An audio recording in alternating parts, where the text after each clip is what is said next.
got a minute or two to go. This is always the difficult point when everybody's here and we're ready to go, but it's not quite straight up 7 o'clock. We're almost there.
Taking all her space? All right. Good evening, everybody. I am Mayor Mark Lehman, and I'd like to welcome you all, both everyone in the audience as well as everybody online, as we call to order this joint meeting of the Cotati City Council and the successor agency to the former Cotati Community Redevelopment Agency for Tuesday, November 13th. And I am joined at the dais today by the council, who I'd like to introduce: Vice Mayor John DeLasso, Councilmember Susan Harvey, Councilmember Wendy Stillman, and Councilmember John Moore, as well as our staff, led by City Manager Damian Obid, our City Attorney Robin Donahue, Chief of Police Michael Parrish, our Community Development Director Vicki Parker, and of course our City Engineer, Director of Public Works Craig Scott. And lastly but not leastly, to my right, we have our City Clerk Lauren Burgess. And with that, that's a perfect time, Lauren, to ask you if we could have a roll call, please. Councilmember Stillman? Here. Councilmember Moore? Here. Mayor Landman? Here. Vice Mayor Delasso? Here. Councilmember Harvey? Here. Thank you. All right, that brings us to our Pledge of Allegiance. And we are joined tonight, we have our honorary mayor, Noelle Stockham of Lauren E. Jones Middle School tonight. I'd like to ask her if she'd be so kind as to come up and lead us in the pledge.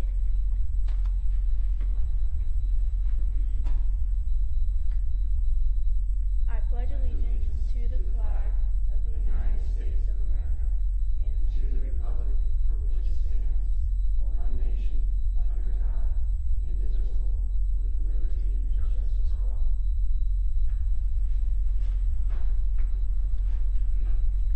Very good. Thank you, Noel. All right, this brings us to item 4, an action item. And this is approval of minutes and notice of a waiving of reading of all resolutions and ordinances introduced and or adopted under this agenda. Do we have any changes, or if not, then I'd be looking for a motion, I think, tonight. So moved. And second. Motion and second. All in favor of approving the minutes, say aye. Aye. Aye. Opposed? And seeing no abstentions, that carries unanimously. This brings us to announcements, and I have a few to read for everybody tonight. I'll begin with our meeting orientation for new attendees and viewers. In conformance with the Brown Act and the adopted City Council rules, the meeting agenda includes items labeled as action items, where the City Council will consider the item and citizens are afforded the opportunity to provide comments relevant to the item being discussed. The meeting agenda also includes a citizen's business item, which is the designated place on the agenda where citizens have the right to say whatever they wish. The City Council may or may not choose to respond to comments as government code allows. However, if the City Council declines to respond, it should not be perceived as giving credence to or agreeing with any statements that the City Council or its members believe are incorrect, misinformed, or purposefully biased. Next, the City of Cotati has special open office hours on Monday evenings from 5 p.m. to 7 p.m. by appointment in the Community Development Department at City Hall as part of our Cotati Open for Business program. This program provides personalized assistance and information to developers, current Cotati business owners, and those interested in starting a new business within the city. Next, the Rohnert Park Cotati Regional Library continues to host events for all ages, including art exhibits, book clubs, and children's programs. All events are free and open to the public. And for more information, you can contact the library at 584-9121 or visit them at sonomalibrary.org. Next, the Cotati Historical Society Museum is open regularly the second Tuesday of each month from 5 to 7 p.m., Saturdays from 1 to 4 p.m., and by appointment. For information, you can contact them as well at 707-794-0305. Next, citizens interested in receiving City of Cotati community alerts via text or email are encouraged to sign up at nixle.com. That is NIXLE.com. And the city continues as well to offer a variety of recreation programs for all ages. We have details on these numerous programs on the web at cataticity.org. And lastly, I want to mention November 19th through 21st is Camp Cotati Thanksgiving Break Camp. Camp will be opening daily at 7:30 a.m. and close at 6 p.m. and will include different games, crafts, and outdoor play.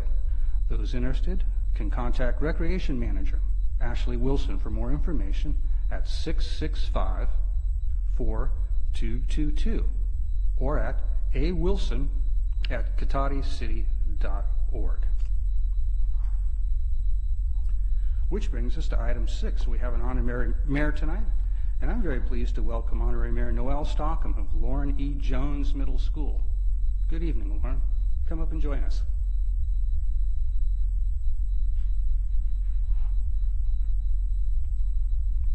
Very good to see you here tonight. So I think you've prepared some comments. Maybe we could start by having you share those with us. Okay. Hello, my name is Noel Stockham. I'm a 13-year-old in 8th grade attending Lawrence E. Jones Middle School. I'm the second youngest of 4 siblings. Some things I do in my spare time are doing my makeup and watching makeup tutorials on YouTube and trying to learn everything I can so it will help me in the future. Things like exploring in color and what works with what and what looks good. I also love playing with my animals. I have 3 dogs and 2 cats at my house, and they're all adorable. My long-term goal is to be a cosmetologist focusing in makeup and special effects. I plan to go to a beauty college somewhere in the area, but for now I'm focused on getting good grades and attending 8th grade graduation.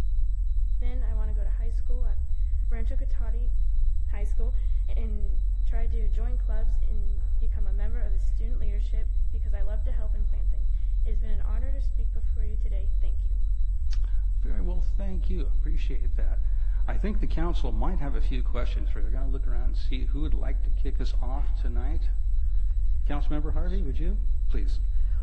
Wow, that was very good. I think that in the future, you will be well served by that, in particular wanting to get into high school and get into some of the leadership roles, because you were very well prepared and very well spoken. My question is, what got you down the line of considering to be a cosmetologist? Easy for me to say. Well, I've always been fascinated with makeup and because there's so many options and it's not just one basic thing. You can use different colors and different textures, and also for special effects, you can make things and there's kind of no limit. You can kind of do whatever you want. Yeah, I've seen out on Facebook and things that the actual different 3D things that they do with makeup, and you kind of look at it and you're really taken back. So thank you for coming tonight. Vice Mayor DeLasso? Thanks. Welcome, Noel. Can you tell that I'm wearing makeup? I mean, I'm not, but let's move on to the next question. Yeah, that's really interesting. For 6 or 7 years, when my kids were still going through ranch, I did Project Grad, and you'll hear more about it when you get into the high school, but it's the all-night grad party that's put on for the kids. It's pretty fabulous, and you go home with all kinds of cool gifts, things that you need as you're leaving high school and going on to college, and then eventually boomeranging back. Just giving you the heads up in the back row. It's all good though. And there was a graduate who came back after 4 or 5 years that she had graduated from the ranch, and that's what she did as a specialty. And I think, I don't want to say she works in Hollywood, but she does a lot of movie set stuff, not just the powder puff thing, but actually gory things. And so everybody that night, all the kids were getting like these big gashes and scars on their cheeks, and we were letting them go home to their parents at 5 in the morning with these things that were incredibly realistic. Is that what you're kind of leaning towards? I'm just curious. Well, yeah, I love like the makeup on my face, obviously, but like special effects, like with like liquid latex and everything, like the gory stuff, also interests me because like it's amazing like what you can make out of just like a liquid and some paper. Yeah, it is. It's pretty amazing. You're right. So yeah, if you get into that, I think there's a lot of demand out there, at least from high school students. There is for at least one night. You know, one thing that we often ask is, you will be coming back to a second meeting, correct? That's November. Good, first meeting.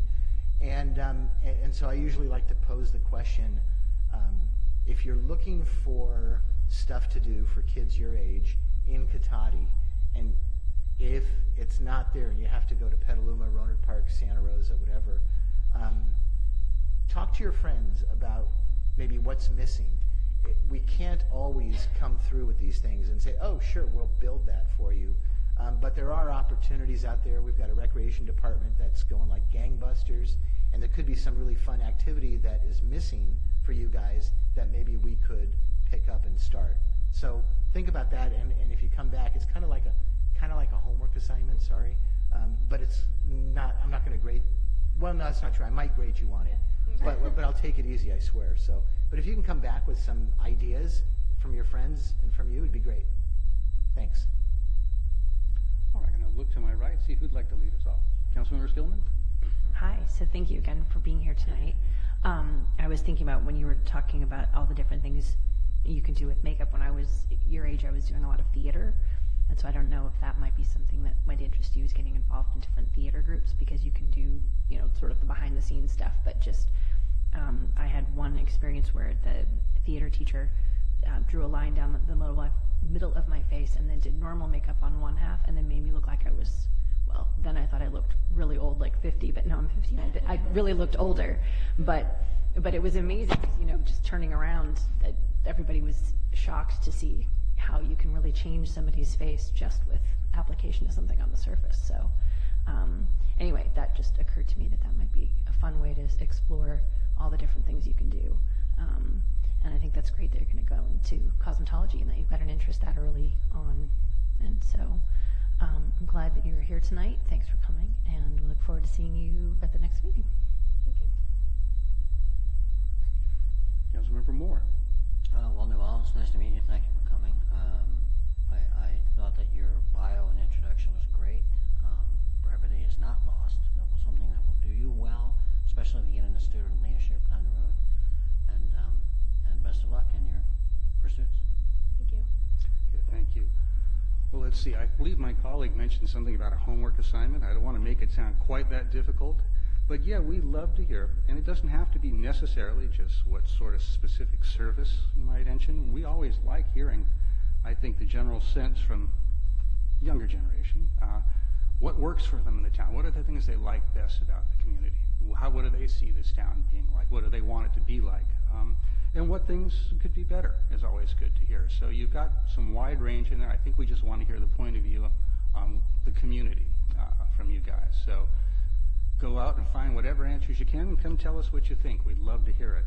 So with that, I think we've covered the makeup pretty well, but one thing we didn't get a chance to cover, I think you've brought some people with you tonight. I wonder if you'd like to introduce them for us. So, in the back, the beautiful lady right there, that's my mom. Her name's Dina, and that's my stepdad, Brian. And then that's my dad, John. That's my stepmom, Monica, and my little sister, Cora. Well, you brought a good section with you tonight. Very well done. Well, okay, so that wasn't too difficult. You got halfway through this project of being honorary mayor. So next time we'll have you come back. We'll have you speak, as Councilmember DeLasso asked, and then we'll have a chance to provide you with a proclamation. We'll invite everybody that's here. Come on up. We'll get a picture of you all together with your proclamation, and that should be good. So, and as we always tell people, we'd love to have you stay for the meeting if you'd like, but we recognize that it's a school night, and you may not want to sit through the rest of the meeting. And if you don't, that's sure fine, folks. So that's all good. Thank you very much for being our honorary Mayor Noel. Thank you.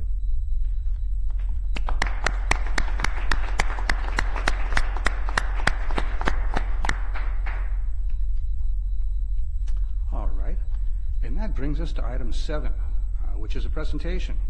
And this is an update on current activities at the Marin-Sonoma Mosquito and Vector Control District. And I believe we're going to have an update from Dustin DiMatteo, our city's representative on the mosquito vector network.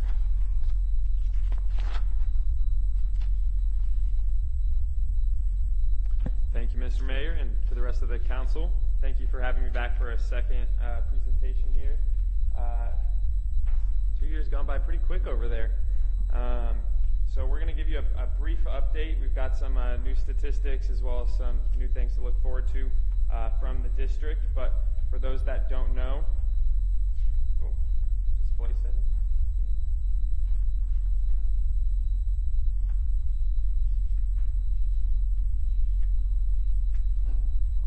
Thank you.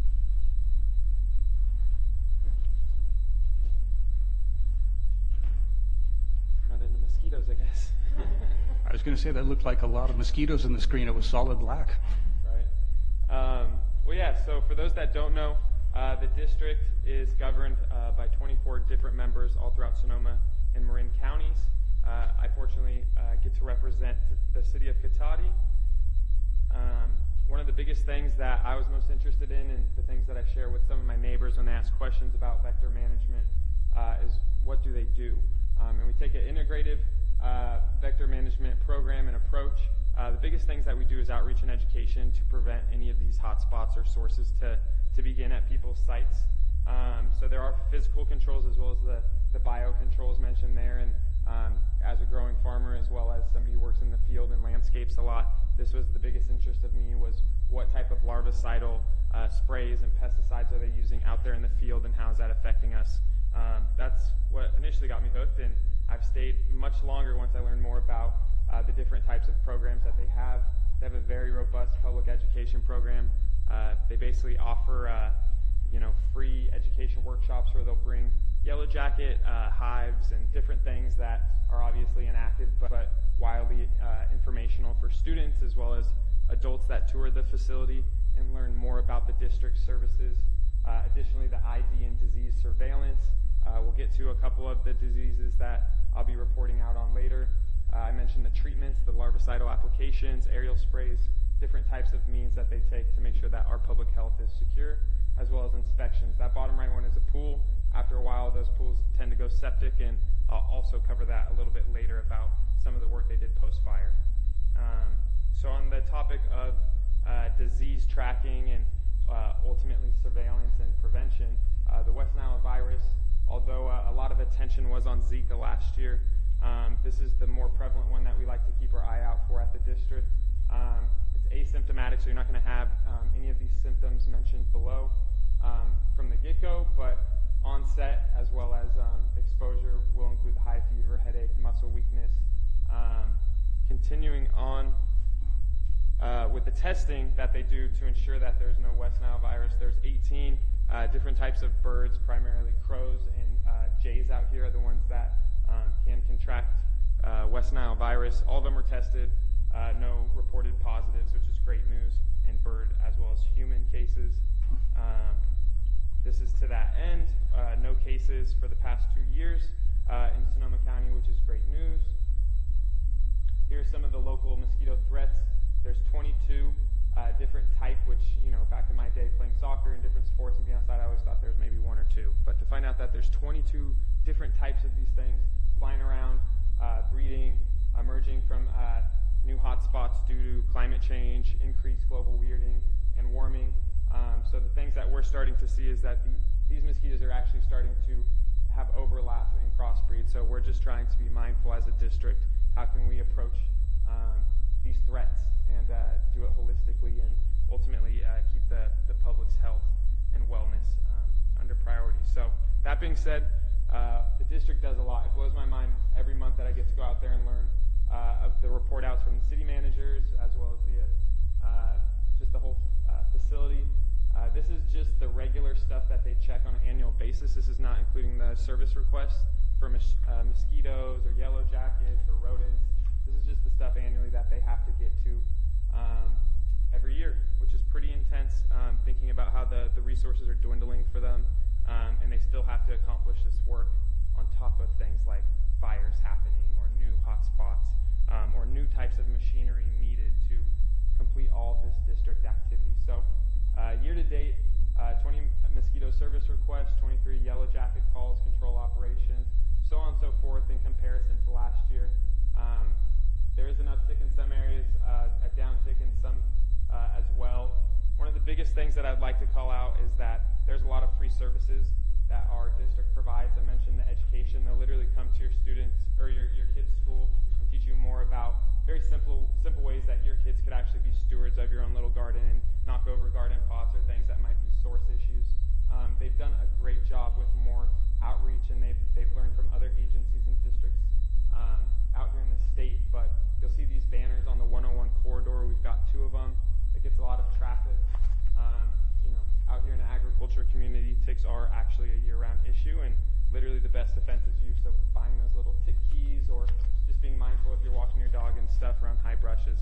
Always a few things that you can do on top of getting like mosquito fish, or inviting, I believe his name's Ed, to come in. He's our program education specialist, to just talk about some of the benefits it is to have a special district out here for us. And I have to call out our district in particular, out of a lot of the other ones in the state, have some of the best toys. So you see the air show boat there. That's for some of our marsh and wetlands. It's quite impressive, the amount of work. You see the aerial sprays there. Coming down the pipeline, hopefully, is some drone applications, so we don't need to use all of the dollars and fuels to use those helicopters. So a lot of cool stuff for a mosquito district, and different challenges facing the district. As I mentioned, rising costs, constrained revenues. I mentioned a lot of their programs are in fact free unless you're a property owner, and then there's some application issues there.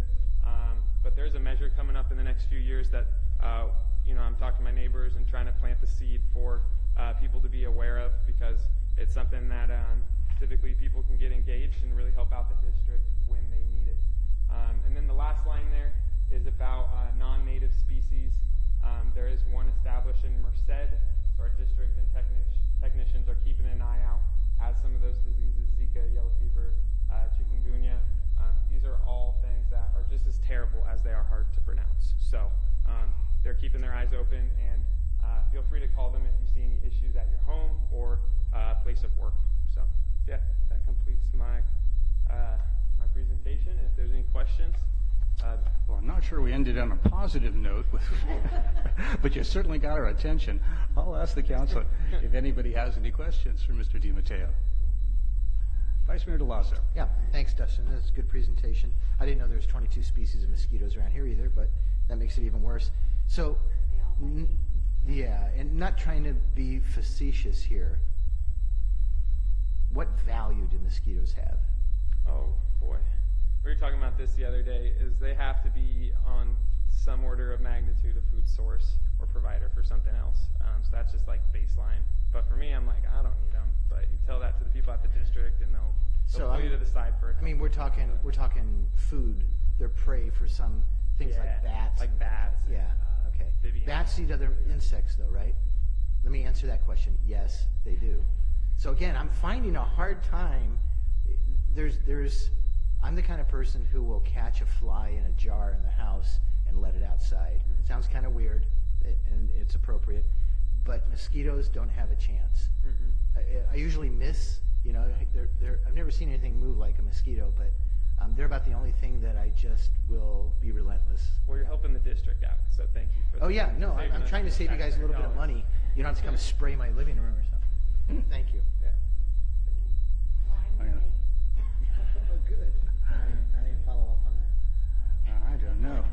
So I really appreciate the attention, particularly to being intelligent with the use of the larvicides and what type of larvicide, and particularly how our representative's particular focus was on that, given the interest. I remember being a fireman in Nevada Fire District when I joined somewhere in the mid-1970s. I remember during the summer times driving around. The older guy got to drive with this little Jeep we had. Somebody was in the back getting out with this spray can of God knows what, and just going, spray this, spray that. Probably we were actually making things worse than we were helping in many ways. But it sounds like you guys have really just progressed light years beyond that, and I think that's great. great. I also want to point out and thank you. One thing I found really helpful from the district a few times for us is we've had constituents who live in managed multifamily buildings, apartment complexes, and sometimes when there's a rodent problem, it's wonderful to have you guys as a resource to come out and give kind of a definitive answer onto what's happening or what's not happening. That really helps settle the issue. So I think that's an absolutely great service that you provide. Don't know if that's a question, but I wanted to give you a shout out for that. So thank you very much.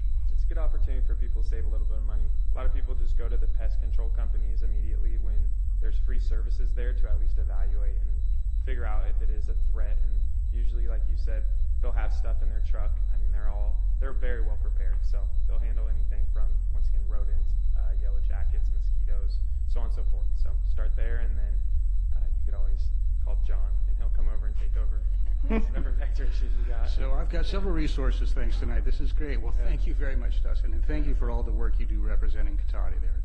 It's a big help. Cheers. Thank you. And I'm going to see if we have any questions or comments from the public. Open any public comment. And seeing none, I'll close that. Well, thank you for that presentation. And this brings us to item 8, which is approval of the final agenda. This is an action item. Do we have any changes to the agenda, City Manager Obid? No proposed changes. No changes. Very good. Seeing nobody commenting on this, we will move to citizens' business. And I would like to read something first. This is the time when any member of the public wishing to speak to the council on any items listed on the consent calendar or any matters not listed on the agenda that were within the subject matter jurisdiction of the council may do so at this time. Pursuant to the Brown Act, the council is not allowed to consider issues or take action on any item not listed on the agenda during this period. Pursuant to City Council Policy 2017-02, comments of any member of the public are normally restricted to a total of 3 minutes in length per person for matters not on the agenda, and a total of 3 minutes per person in length for any and all items on the consent calendar. The mayor may extend the time limit for a reasonable time where a disability accommodation has been requested. And I will point out we have no consent tonight, so I'll just be hearing citizens' business then. And I will open this. Ms. Alderman, welcome.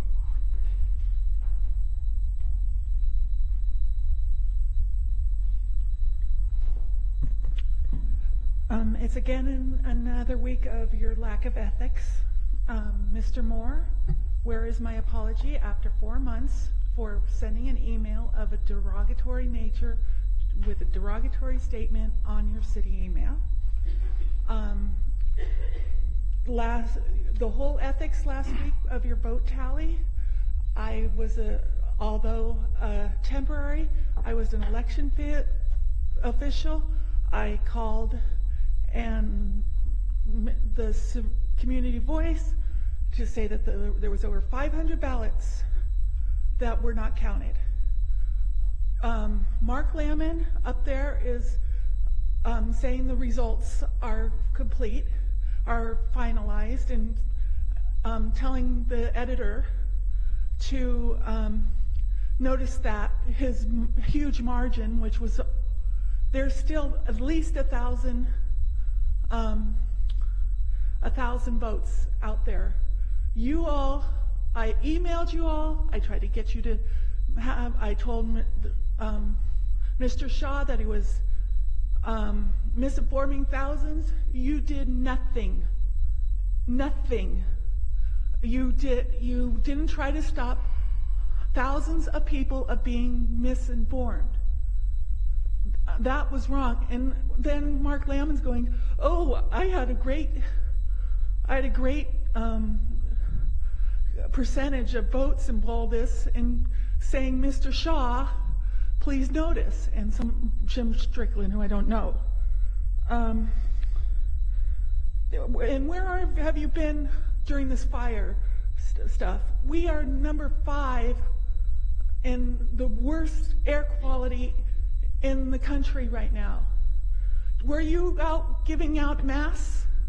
Were you doing anything? You didn't do anything last year. You didn't do anything. Did you open a building? Did you check on senior? You don't have senior services, so you can't do seniors.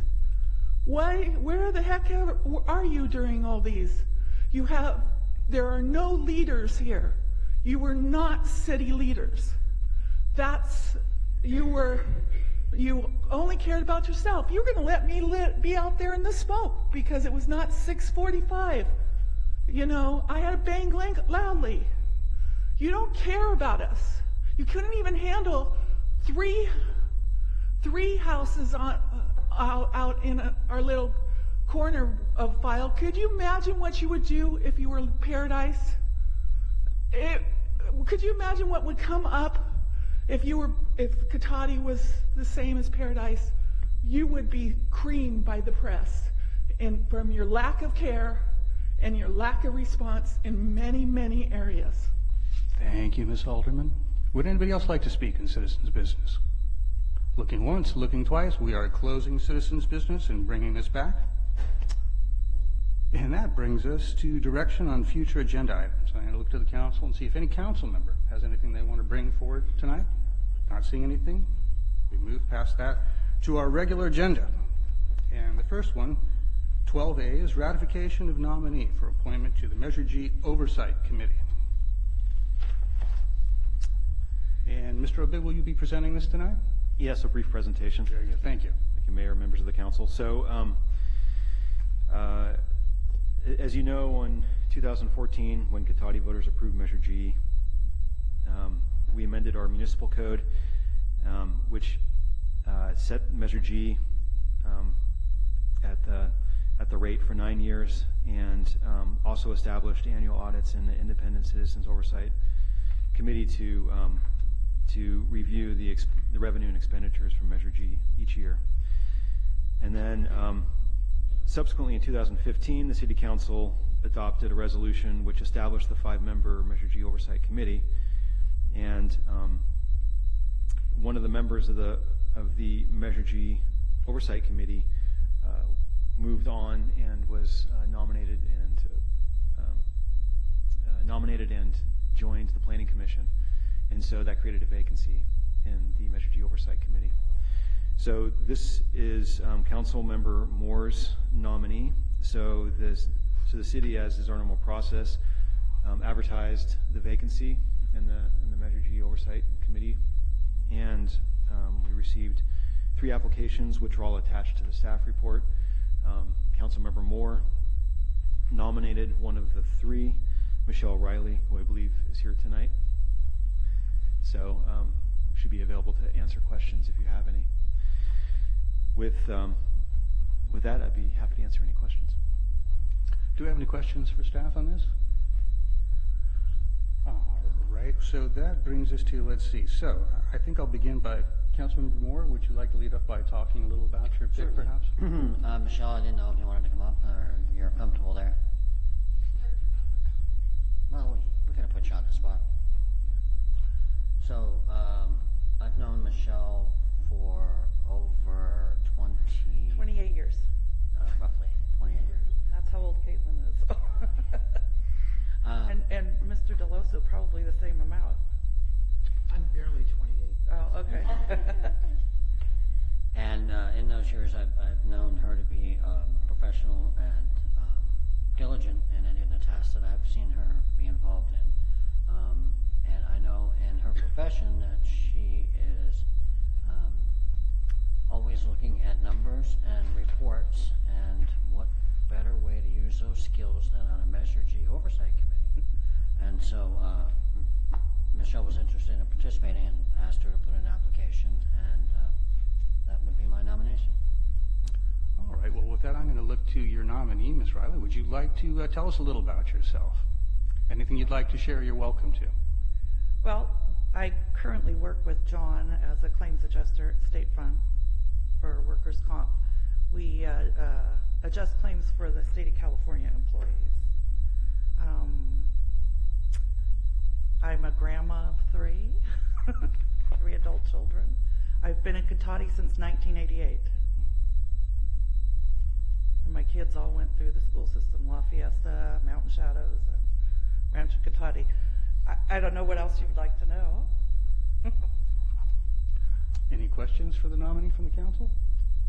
Nope, seeing none, I think that's good. Thank you very much. Okay. So next, since we have other people here. I'll see if there's any other people here who would like to speak. Any other people who applied? I'll open up if they'd like to. We can wait. I will do citizens' comment too. That would be better. But I just wanted to open that up, and if not, then we will proceed back here. And so before we bring this back to ratify it, I will open it then to citizens' comments, so we're right to you.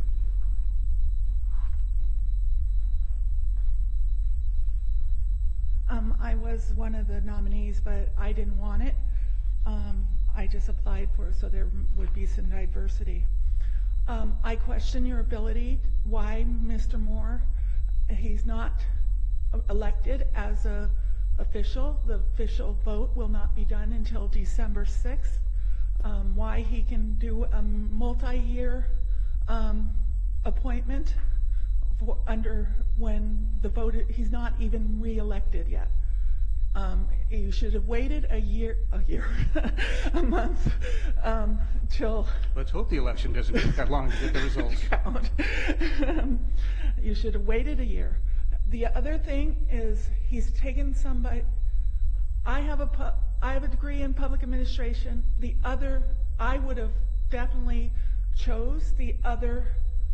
No offense, she has an AA degree in management. The other, Mr. Padamat, I can't say his name right, has a master's in public administration. He understands everything. Why Mr. Moore is allowed to have somebody in the same industry that he is, rather than somebody who would bring transparency and would not go with the flow and would know what the budgets are. He's probably taken fund accounting, everything like that.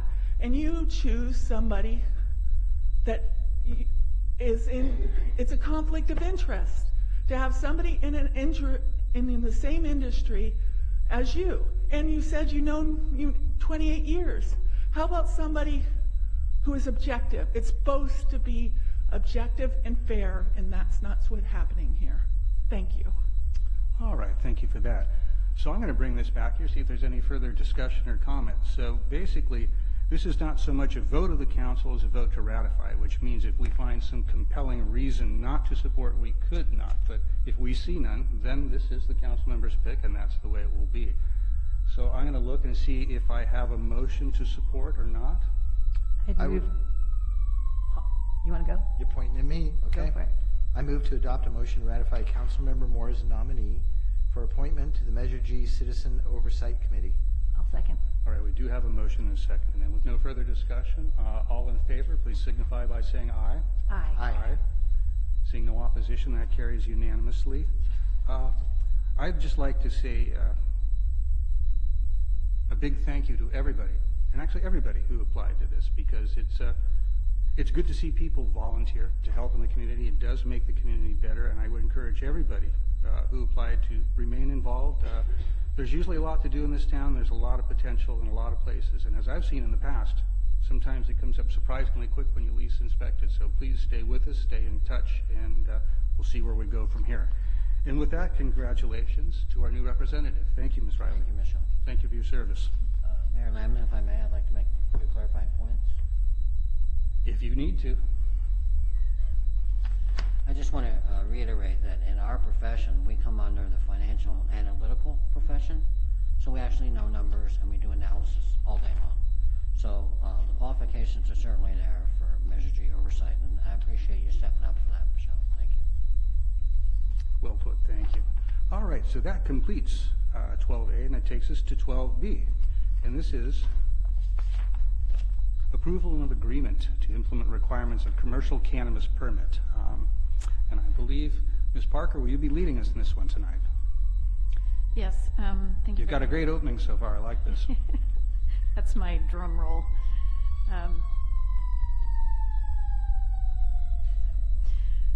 Thank you, Mayor Landman, and good evening, council members. As you just said, this item is a request to approve an agreement. The agreement is to implement the requirements of a commercial cannabis permit, which the council previously adopted in June of this year, and to authorize the city manager to execute the agreement on behalf of the city. This is a three-way agreement with the city, the business owner, the commercial cannabis business owner, and the property owner, because the site is currently undeveloped. It's the Reds Recovery Room, the former Reds Recovery Room site. So we have an application, a development project application in on that property right now for its full redevelopment. And because the property was not developed, the commercial cannabis permit was conditioned upon development and approval of this agreement tonight. And primarily what we're doing is establishing a schedule so that the city has assurances that the development project will march forward and be completed in a timely fashion, and also that the applicant has assurances that the commercial cannabis permit will be held for them for the 2-year period, so that they can initiate operations. A couple of things that you may be just are good to know, that the applicant has decided not to go forward with a separate distribution permit that was also approved on June 12th of this year. So this agreement is really about the retail operation. That distribution permit will go back into the pool for a future approval process when we come back before the council. The schedule is on packet page 53 if you want to refer to that periodically, and it sets forth an anticipated development schedule. So it's a bit protracted in that sense because it is a full entitlement process with environmental review, design review, planning commission, and city council approval. So it's quite a lengthy schedule, but it identifies 4 milestones which, if not met, allows for the city council to review the commercial cannabis permit for possible revocation. The anticipated opening date on the schedule of December 16th, 2020 would require an extension to the commercial cannabis permit, which would expire June 12th of 2020. So we're acknowledging that up front, that the development schedule will take us out past that expiration date. It allows for a one-time 240-day extension within the agreement, so long as development and construction is proceeding according to a reasonable schedule. The commercial cannabis permit is not transferable. The operator, if ND3, the operator party to this agreement, decides not to go forward for any reason with the actual operation within this 2-year period, it allows them to propose a new operator for consideration by the council. But any new operator would have to come forward for review. So in that sense, it gives them a period of time to get through this development process and ensure that this indeed is the right location for them, the right operation for them. The agreement, some particulars about the agreement, it does, so long as the schedule is being met, it also allows the applicant, the operator, to have a second 2-year term, because as I just said, the original 2-year term will expire prior to the opening date. So if everything is going according to schedule through the agreement, we're agreeing to issue them a second 2-year permit term. In terms of defaults, in case of a default in the agreement, the city has several opportunities to review the permit for revocation. It also allows the property owner to go forward with their development for another purpose, another tenant. They can still go forward with a development with no ramifications to the property owner. And so in that sense, it's a no harm, no foul type of agreement. So It accomplishes what we were attempting to do with the commercial cannabis permit, which is bring forward a redevelopment of that site with the tenant that will bring tax revenue to the city and tenant the site or inhabit the site with a sound business model. So both parties have agreed to the schedule. There are a couple of dates that you probably saw that have passed already. Both the city and the applicant have met their obligations under those dates. And so Mr. Steve Monahan, the principal of Indy 3, is in the audience tonight, and I'm sure he's be happy to answer any questions that you have. But with those particulars, staff is recommending that the council adopt the resolution to approve the agreement and to authorize the city manager to execute. All right. I'm going to ask the council if you have any questions for staff or the developer right now. Councilmember Harvey, you're ready to go. So you said that the items then that are overdue on the schedule have been completed Yes. to date? Yes, Okay, they so have. we are on schedule, not off schedule? Correct. Okay. And I guess we are correcting one of them tonight if this moves forward, because October 23rd was supposed to be when the agreement was supposed to have been approved according to this schedule. So I'm assuming that that would correct, if it gets approved tonight, that item.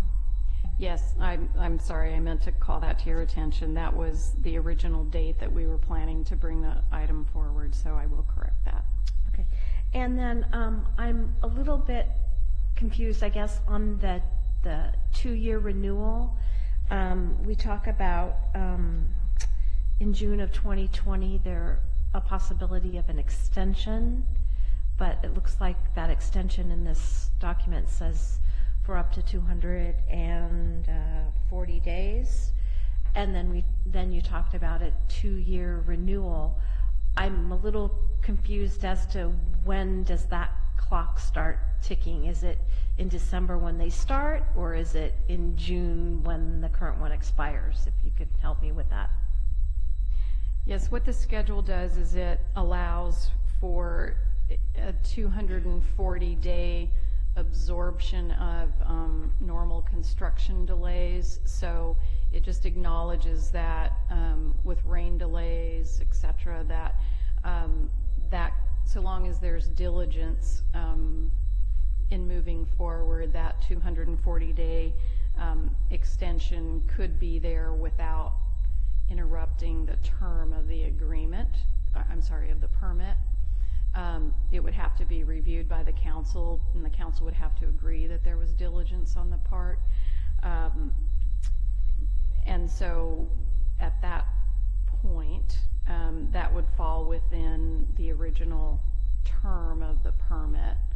So I'm not sure that I'm exactly answering the question, but I think you're asking if we extend for another 2-year period, would we do it from the end of the 240 days or the beginning?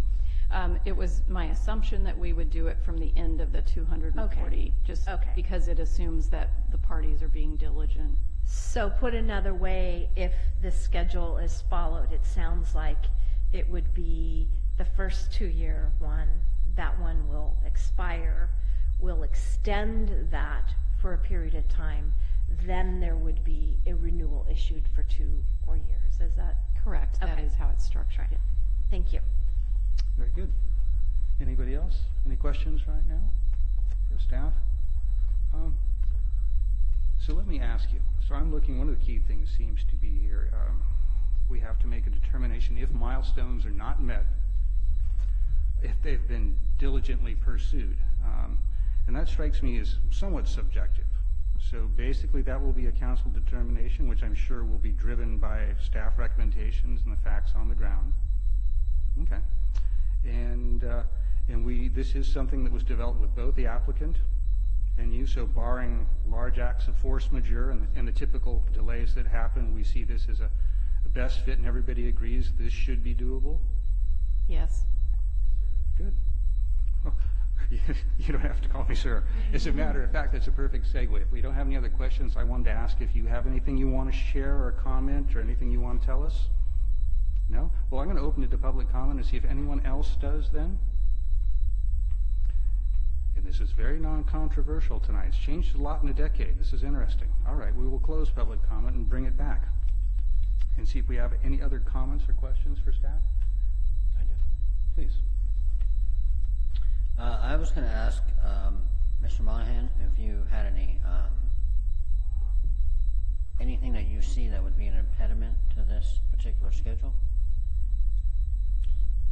And this is going to be a standalone building in and of itself? Yeah, there's two buildings to be proposed on that project site. One is a larger assisted living, actually 3 buildings. Excuse me, if I could ask you to just come up to the microphone. Thanks. This makes it official. Yes, thank you. So there's going to be 3 buildings on the parcel. One large assisted living building, a smaller memory care facility, and then this building that we're discussing for the cannabis dispensary will be a 4,000 square foot commercial building, and it will be located right on the frontage of Highway 116. And the assisted living and other buildings? They'll be set off back, a little bit back behind the road, behind a parking lot. So their entrance and exit will be on Alder? Yes. Okay. And as will the dispensary? Yes. Nothing on the Highway 116. And so you're probably looking at just removing the whole old Reds building altogether? Yes, part of the project will be to demolish those buildings and completely redesign that site. Thank you. Yeah. Anything for me? I was just going to make a comment too that I'm glad that there was a lot of collaboration in getting this together, because that usually helps a lot with projects, that we can get both sides of the table early on. Yep. And I'm very much looking forward to having a new construction in that spot. So are we. Yes, thank you very All right, much. thank you. So one quick question for you, Mr. Monahan. 4,000 square feet for the retail site. Mm-hmm. Is that I was trying to find because I remember reading in here earlier, I thought it was a Originally, higher the building was 6,000 square feet. Okay. And it's because of the loss of the distribution? No, it's we actually had a new architect come on board, and during their zoning and code review, they found that there was a setback issue, and we were a little too close to the road. And so when we conformed to the setback requirement for the Gravenstein Highway corridor, we had to lose a third of the building. Wow. Just the way things work. Well, this is why we try to make sure there's lots of extra time and pad the schedule, because we talk about force majeure, but it's just more that like the death of 1,000 cuts from all these small things. Yep. So Well, that's the game. that's the game indeed. Thank you very much. All right. The last comment from me, at least, I agree this is very logical, and I really like the way this was ensured to make an equitable process, both for the business owner, because there's substantial investment over time, and at the same time, to protect the community's interest, to make sure this is something that moves forward and provides the value that it's supposed to. So I'm really pleased to see that sort of work between our department and our business owners. I think that's really good. So we have no other further comments. I'll probably be looking for a motion then to adopt a resolution. I would move to adopt a resolution approving and authorizing the city manager to execute an agreement to implement requirements of a commercial cannabis permit with Indy 3 LLC as business owner and Townsend Capital Partners LLC as property owner for development of a cannabis retail facility on property identified as 7515/7545 Alder Avenue and 8155/8175 Gravenstein Highway. Second. Oops. All right, I think Councilmember Moore had you just by a second. We have a motion and a second. All in favor signify by saying aye. Aye. And that carries. I'm going to wish you best of luck with this process, and we'll look forward to a revitalized corridor down there. That should be very good. Thank you.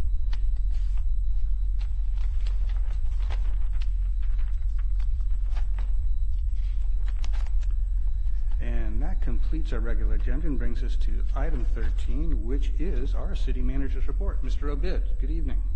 Good evening. Thank you, Mayor, members of the council. So I will start with just letting everyone know that the CPUC, the California Public Utilities Commission, is holding a public workshop to get input on public safety power shutdowns, otherwise called PSPS, if you haven't put that away in your acronym library. As you might have heard, or people in the public might have read about, one of the outcomes of the investigation of the fires from last year, the October fires in Sonoma County, was that there was definite improvements that the power provider needed to make on the distribution and transmission systems. And it runs the gamut. It runs from everything from, moving in some high-risk fire areas, moving away from wood poles, moving to steel poles, using new fire lines like electrical conduits or conductors, sorry, as opposed to the thinner stuff that has traditionally been used, as well as vegetation management around the corridors. So one of the related things are these public safety power shutdowns where they have high threat fire areas. These are typically along ridge lines, higher elevations where you get the higher wind speeds. And what they're afraid of is both trees falling into power lines, but also the power cables swinging and contacting each other and arcing. So to try to address those issues, especially when there's a red flag warning in effect, they're looking at shutting down, physically turning off these stretches of power lines that run through these high fire threat areas. And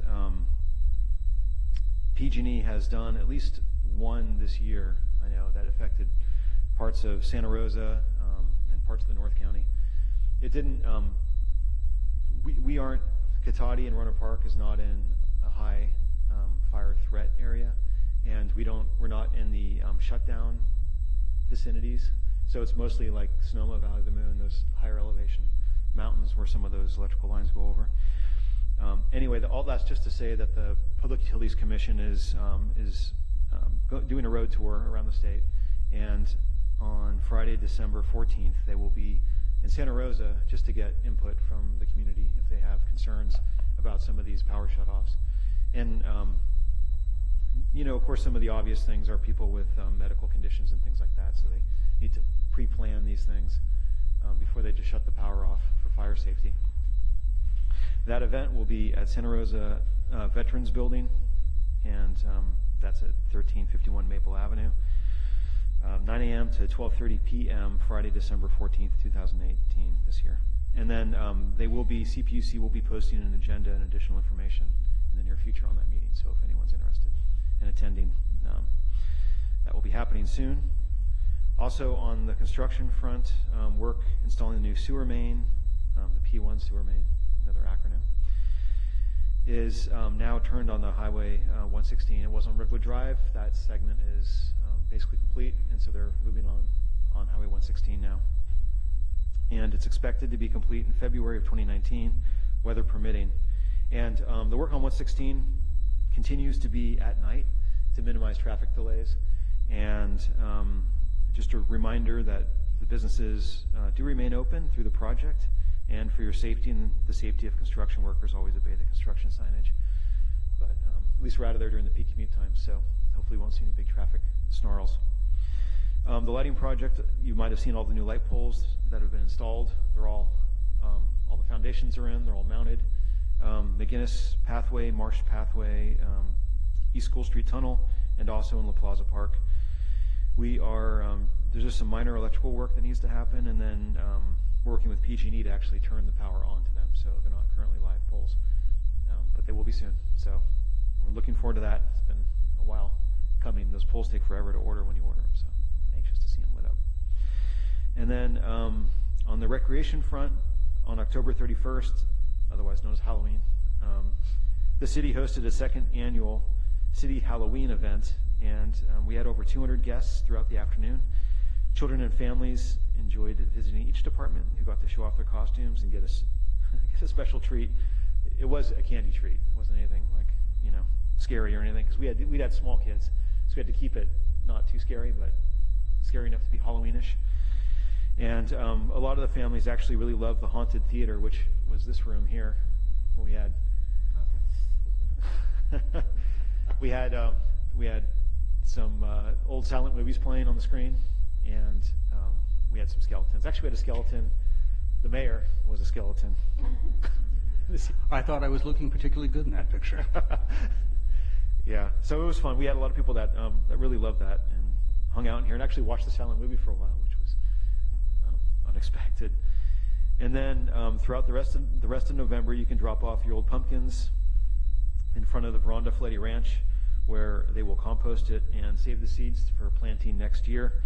And there's a bucket by the front entrance off of West Sierra where you can put those pumpkins for composting. Next week, as the mayor announced earlier, Camp Katati Thanksgiving break will be happening. And I won't re-announce all the details, but that's coming soon. And then we're also currently accepting vendor applications for our annual holiday tree lighting, which is Friday, December 7th. And like last year, it'll be full of food, craft vendors, children's crafts, storytelling, trackless train rides, live entertainment, and of course Santa helping to light the holiday tree and take orders for Halloween gifts, or Christmas gifts, sorry. Hard to get past that Halloween. I know, I'm still stuck in Halloween. And then Breakfast with Santa registration's open and space is filling up fast. Both time slots are more than halfway full already, so that's great. If you want to attend and tell Santa what you want, you better sign up quick. And it's going to be in the Katati Room on December 15th. It's a pancake breakfast, and also with a holiday craft making area, and visiting with Santa. So sign up soon. And then also, if you want to register for this or any of the events, you can do that on the city website or over the phone by contacting Ashley Wilson at 665-4222 or awilson@kataticity.org. You also can find more information on any of our programs or to be a vendor or volunteer at an event there as well, and our Facebook page for latest news and information. Super. I'll look back to the council and see if we have any questions for the city manager on the report. Councilmember Harvey. Yeah, it was interesting that you talked about the powering down of the power lines, because I was watching some kind of special on there, and you know, while they can quickly turn them off, it is really quite a lengthy process for them to actually turn it back on. There's a whole lot of checking that actually has to happen. You know, people think of it as, you know, sort of like a light switch, you turn it off and you turn it back on, but before they actually can re-energize the lines, there's an amazing amount of work. And I think that, you know, that will be helpful for the public to really understand, because I don't think that many folks really realize that. It's interesting, I will just add, PG&E, how their distribution and transmission system is isolated by a series of switches in various places, and they have what they call reclosers. And so how it used to operate is when they're arced, when the lines came to a ground, they would open and then test and then try to reset themselves automatically.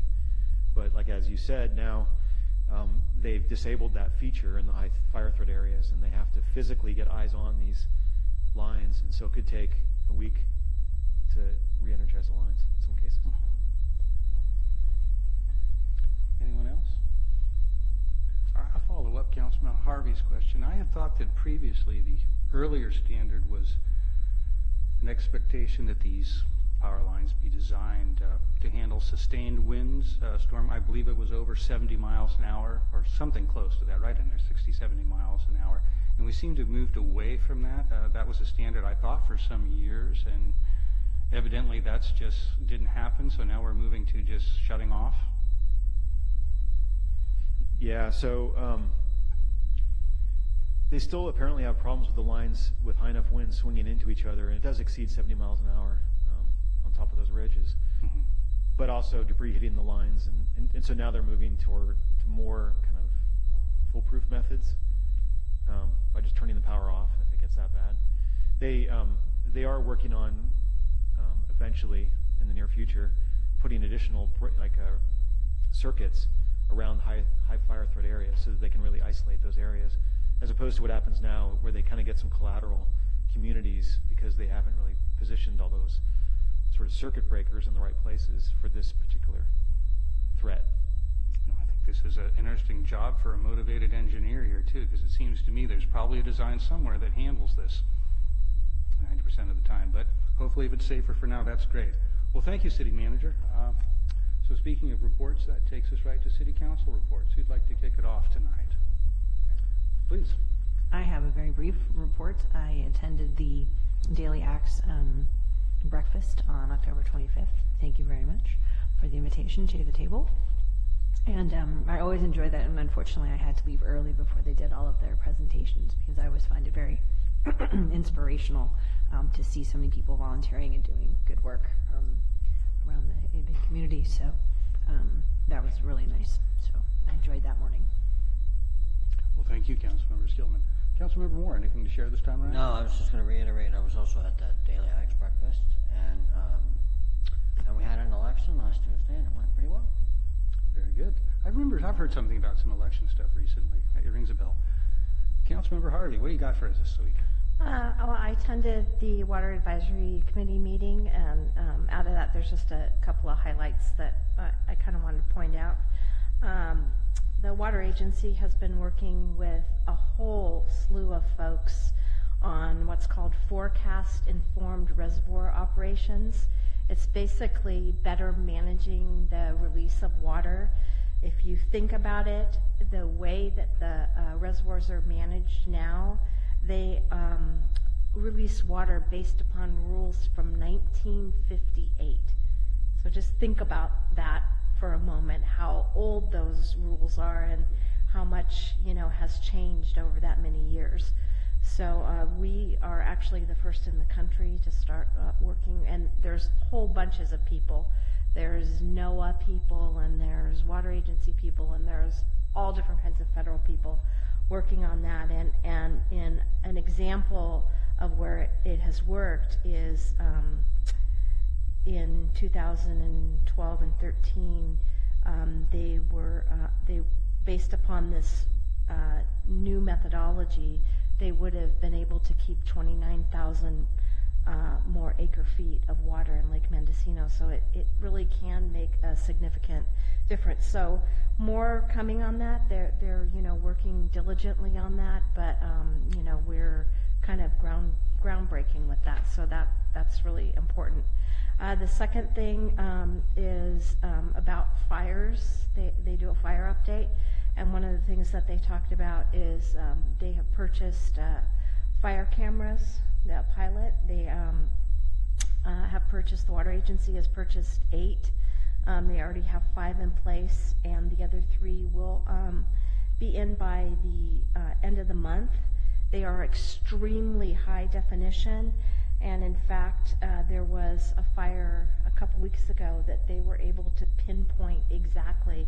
They said one of the things about these is that they can give a latitude and longitude of exactly where it's at versus, when people call in about fires, they call in 911 and they try and tell people where they're at, but people, what they see and really where they think it's at, oftentimes is really incorrect, and they end up driving around really trying to pinpoint where these are extremely exact so they can tell exactly where that is. PG&E is apparently also purchasing 9 cameras, and they will be 3 in Sonoma, 3 in Marin, and 3 in Napa. But it was kind of interesting the way they showed kind of how they overlap, and so it really does give a pretty good early warning, if you will, because the faster that they can get out on these fires, the better that they can get after them. So those were 2 things that I thought were important to share with you. Interesting. Yeah. Vice Mayor DeLosso. Thank you kindly. The first is there was Ag and Open Space meeting on the 25th that I went to, and there was nothing to report out, so you're lucky on that one. I neglected at the last council meeting to say that I did attend a ribbon cutting ceremony for the Gemini Salon, so over where the Frog Song businesses are located. I did not get my hair cut. I was offered. They wanted to do my eyelashes. I refused, so that was good. And I'm wondering, I still can't get over this room being called the Haunted Theater. I'm never going to let go of that. That's great. Thank you. I'm wondering for the next 2 meetings through the mayor, if we could add to announcements the December 22nd event with the group I've been working with the last 5 years in putting together the food boxes for the needy for this time of year. If we could just add, and I can get narrative to the city I manager. believe I see staff taking notes. I think the chances of this happening are very good. Okay. Well, outside of saying California Homemakers Association, I think you have the rest of the info, but I will type something up and send it in that's brief. That would be great, yeah. Thanks. Perfect. Well, I saw our city attorney looking very nervous when you were talking about getting free haircuts for attending a ribbon-cutting ceremony. I'm glad it didn't go that way.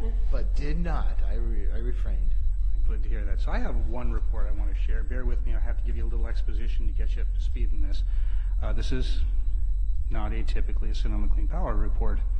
But for those of you who have been following, you remember there's been a back and forth for several years now over something called PCIA charges, Power Charge Indifference Adjustment, which is amazing because nobody is indifferent to this adjustment.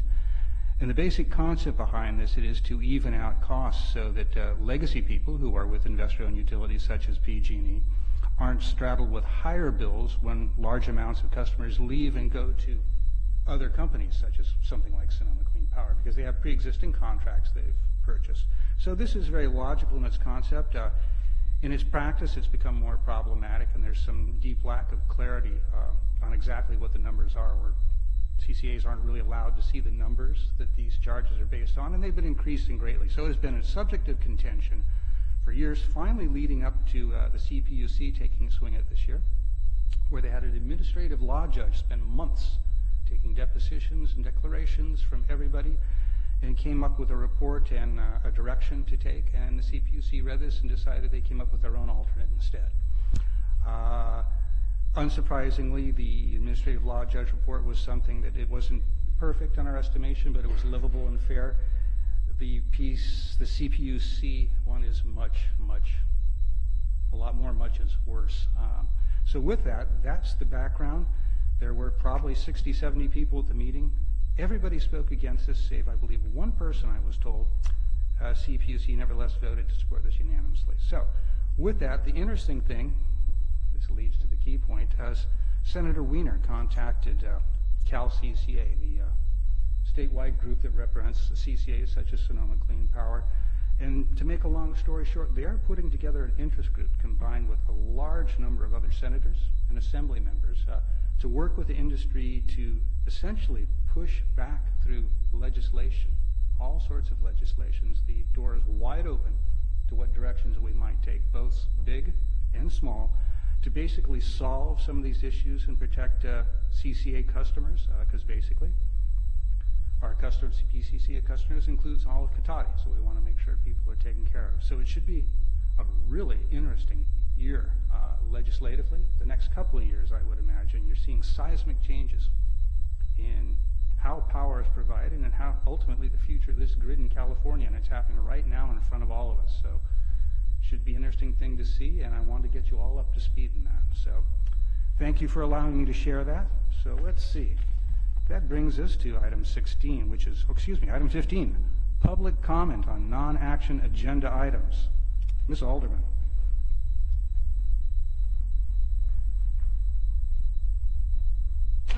You all seem to be talking a lot about your county positions without addressing anything to do with the city.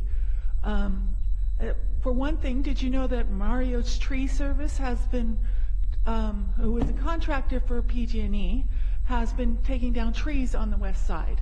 You can inform the citizens of that, rather than your lovely Sonoma Clean Power commercials as usual, Mark. Please tell them that you're a paid consultant for Lean Energy USA and that you get money for doing this, for things like this. Actually, I'm not a paid consultant right now, and I don't get any money for doing this, other than my $300 a month. And I will add you some extra time. Please go ahead, Ms. Alderman. I don't want to. You ask a lot of questions, sometimes you'll get an answer. Not Please continue. when you're interrupting me. It isn't fun to be interrupted, is it? Some attitude. Yeah. I'm tired of the disrespect. That's why I've been crying this whole freaking time. You guys treat me like I'm just... why do you think there's no citizens here? It's because how you treat people, especially me. Okay, going on. The lighting project that missed. You put a new light under a power pole with a light. at the Skull Street Tunnel. That needs to be addressed. That was part of Mr. Abid's. You need to be talking about emergency preparedness for this town, the city, and their response. It's been horrible in the past, and you've not shown any plans or practices or anything that would support an emergency. You need to address weed abatement, because will that be an issue that for 3-4 years you've denied putting it even on the agenda when we've asked if we should ever have, heaven forbid, a firestorm? You don't have senior citizens services. There's no way to check on seniors. There's nothing in the city. You need to put that on the agenda. It's getting cold. It starts getting colder. You've done nothing for the homeless. You did nothing for the homeless during this smoke emergency. And lastly, you all need to be, whole thing with the 4-5 months I have been waiting for an apology on ethics. You need to be dealing with your ethics. You need to have an agenda item on what your ethics are and why there is only nobody in the audience here.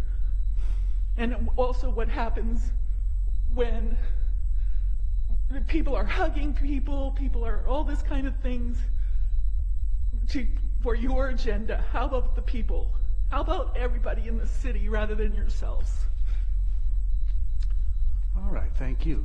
Is there anybody else who would like to speak on non-action agenda items? And one more. Welcome, Ms. Moore.